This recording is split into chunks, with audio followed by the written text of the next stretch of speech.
आज हम बात करेंगे एक ऐसे जियोपॉलिटिकल और ट्रेड गेम चेंजर के बारे में जिसका सीधा असर इंडिया पर पड़ रहा है।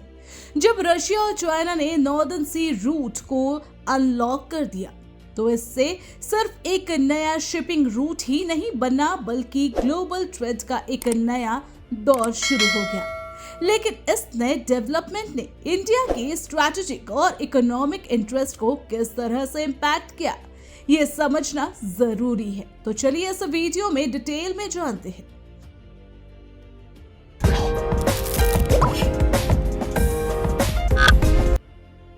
नॉर्दर्न सी रूट का इंपॉर्टेंस।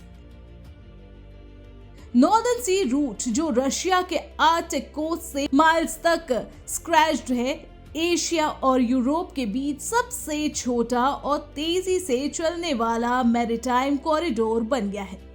इससे कार्गो शिप्स को ट्रेडिशनल स्वेज कैनाल रूट के मुकाबले लगभग 7,000 से 10,000 किलोमीटर छोटा रास्ता मिलता है, जिसकी वजह से फ्यूल कॉस्ट 20% से ज्यादा बचती है और शिपिंग टाइम लगभग 18 से 22 दिन हो जाता है, जबकि स्वीज रूट में 35 से 40 दिन लगते हैं। आर्कटिक आइस मेल्ट होने की वजह से ये रूट पहले से ज्यादा एक्सेसिबल हो रहा है और रशिया चाइना की टेक्नोलॉजी और लॉजिस्टिक इंप्रूवमेंट से ये पोर्ट और भी रिलायबल बन रहा है। ये रूट सिर्फ तेजी से शिपमेंट नहीं बढ़ाता बल्कि इकोलॉजिकल फुटप्रिंट को भी कम करता है। रशिया चाइना का स्ट्रैटेजिक अलायंस। रशिया और चाइना ने ज्वाइंटली एक फॉर्मल एग्रीमेंट साइन किया जिसमें वो लॉजिस्टिक्स, शिप बिल्डिंग और नेविगेशन टेक्नोलॉजीज में कोलैबोरेशन करेंगे ताकि एनएसआर को हर सीजन चलाया जा सके। ये अलायंस बताता है कि आर्कटिक रीजन में दोनों देश अपना स्ट्रैटेजिक डोमिनेंस बढ़ा रहे हैं। रशिया को अपने आर्कटिक टेरिटरीज का फायदा मिल रहा है और चाइना को अपनी पोलार सिल्क रोड पॉलिसी को आगे बढ़ाने का मौका मिल रहा है। रोस्तम और चाइनीज ट्रांसपोर्ट मिनिस्ट्री के रीसेंट मीटिंग से ये भी क्लियर हुआ है कि दोनों कंट्रीज एनएसआर को एक सस्टेनेबल ट्रांसपोर्ट कॉरिडोर बनाने की डायरेक्शन में जल्दी से बढ़ रहे हैं। इंडिया का अपना आर्कटिक प्रेजेंस अभी लिमिटेड है, जिससे वो इस नए अलायंस में पीछे रह जाते हैं। इंडिया को क्या नुकसान है? इस नए ट्रेड कॉरिडोर के खुलने से एशिया यूरोप मैरीटाइम ट्रेड में एक बड़ा शिफ्ट आएगा।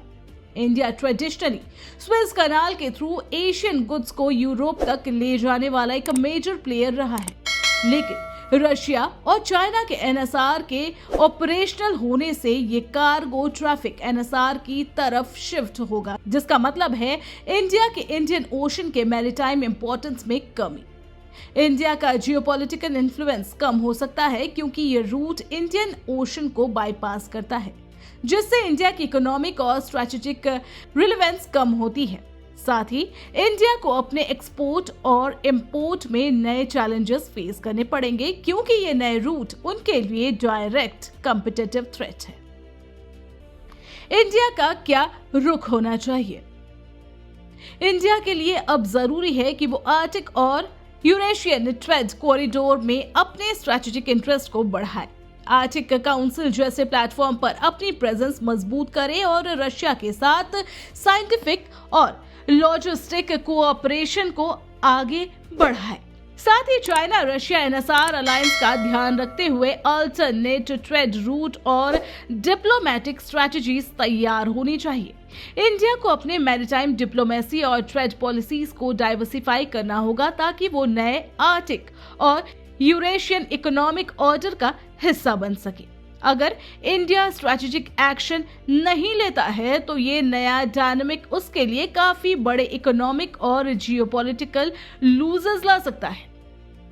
जियोपॉलिटिकल और इकोनॉमिक इम्प्लीकेशंस।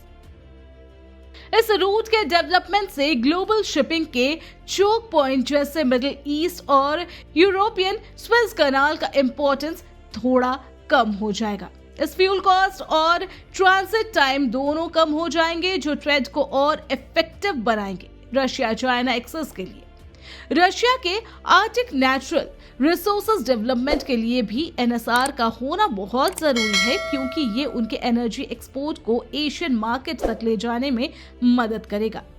चाइना इस रूट को अपना आर्टिक गोल्डन वाटरवे कहता है और एस्टिमेट करता है कि इससे उन्हें हर साल 60 से 120 बिलियन डॉलर तक की कॉस्ट सेविंग हो सकती है। लेकिन इसके साथ कुछ रिस्क भी है, जैसे सीजनल नेविगेबिलिटी इशू, इंफ्रास्ट्रक्चर की कमी और जियोपॉलिटिकल सैंक्शन, जो अभी भी इस रूट को पूरी तरह से वायबल नहीं बनाते। तो नॉर्दर्न सी रूट का ऑपरेशनल होना एक बड़ा ग्लोबल गेम चेंजर है, जिसमें रशिया और चाइना अपना स्ट्रेटेजिक और इकोनॉमिक फायदा लेकर आगे बढ़ रहा है। इस नए ट्रेड कॉरिडोर ने इंडिया की ट्रेडिशनल ट्रेड और जियोपॉलिटिकल स्ट्रेटजीज को चैलेंज कर दिया है, लेकिन हर चैलेंज के साथ एक नए मौके भी होते हैं। इंडिया को आगे बढ़ने के लिए नए आर्टिक और यूरेशियन अलायंस और ट्रेड पॉलिसीज बनाना जरूरी है, तभी इंडिया अपने ग्लोबल पोजीशन को मेंटेन करके फ्यूचर के लिए स्ट्रांग बन पाएगा। ग्लोबल मैरीटाइम मैप बदल रहा है और इंडिया को अपने कदम उस हिसाब से तेजी से बढ़ाने होंगे। बाकी आपका क्या ओपिनियन है, हमें कमेंट में जरूर बताएं। और वीडियो इन्फॉर्मेटिव लगी हो तो लाइक, शेयर और चैनल को सब्सक्राइब करना न भूलें। Thanks for watching.